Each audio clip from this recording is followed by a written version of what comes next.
Y ahora vamos a compartir algo que es muy bueno. Exactamente. Se estuvo realizando nada más y nada menos que el primer aniversario de la Asociación de Jinetes USA. ¡Qué lindo! Ahí estuvieron compartiendo nuestros compatriotas. Exactamente, Pedagina Nueva York.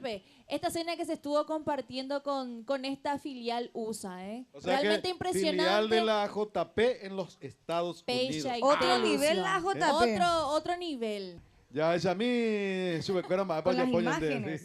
¿Cómo es el sentimiento del primer aniversario aquí en USA, Estados Unidos? Gracias por esta oportunidad. Gracias a todos los amigos que han estado presentes hoy. Gracias a JP USA por apoyarme.